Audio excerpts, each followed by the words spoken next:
पुराने विवाद को लेकर शहर के लोको इलाके में बीच चौराहे पर एक युवक की चाकू मारकर हत्या का सनसनीखेज मामला सामने आया था। इस मामले में 3 आरोपियों को कोतवाली पुलिस के द्वारा गिरफ्तार कर लिया गया है।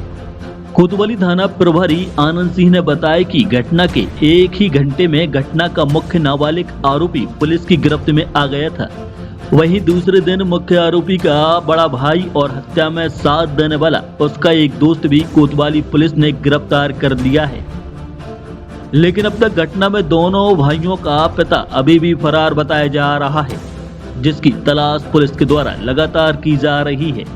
पुलिस की जांच में सामने आया है कि मृतक नाबालिग बालक बाल अपचारी था और आरोपी भी बाल अपचारी है। दोनों में पहले कोई विवाद हुआ था और विवाद के चलते एक आरोपी ने दूसरे को तमाचा मारते हुए वीडियो बनाकर वायरल कर दिया था। इसी बात पर दोनों में लंबे समय से विवाद चल रहा था। इसी विवाद के राजीनामा को लेकर सब शुक्रवार रात को इकट्ठे हुए थे, जहां विवाद ज्यादा बढ़ जाने पर साहिल सेन को चाकू मार दिया गया। 24/5/2024 की रात में लोको जो घटना घटित हुई थी उसके अंतर्गत साहिल सेन नामक लड़के की मृत्यु हो गई थी, जिसके आरोपीगण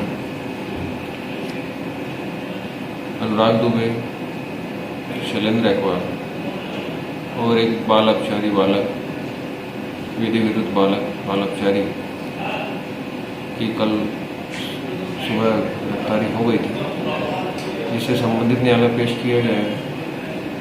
विधि विरुद्ध बाल अपचारी को साजा विशेष बालक संरक्षण गृह में भेजा गया है। शेष अन्य 2 आरोपियों को दमोह जेल में शिफ्ट किया गया है।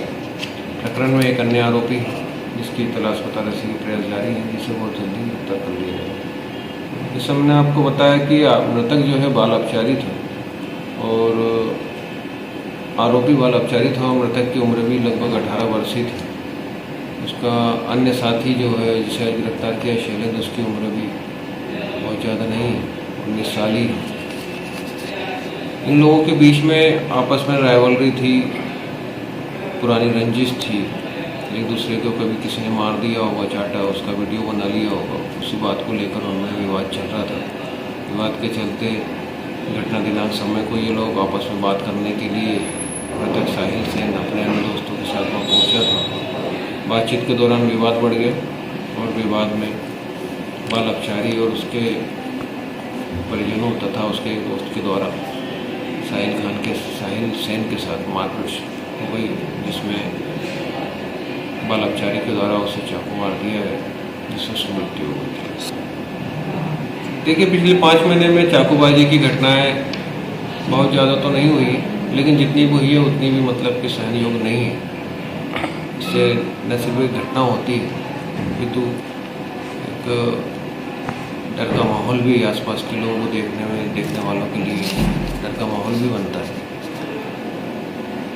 इस संबंध में एक विशेष अभियान वरिष्ठ अधिकारियों के निर्देशन में हम चला रहे हैं, जिसमें इस प्रकार के जो भी बच्चे हैं जिनमें दिशा भ्रमित हो गए हैं या दिशा से भटकाव की जिनकी स्थिति समझ में आ रही है, उन सबको चिन्हित कर उनकी काउंसलिंग की जाएगी, उनके परिजनों की काउंसलिंग की जाएगी, उनकी निगरानी की जाएगी और इसके बाद भी यदि उनमें सुधार की गुंजाइश नहीं होती है तो उनके ऊपर सख्त से सख्त वैधानिक कार्रवाई भी की जाएगी।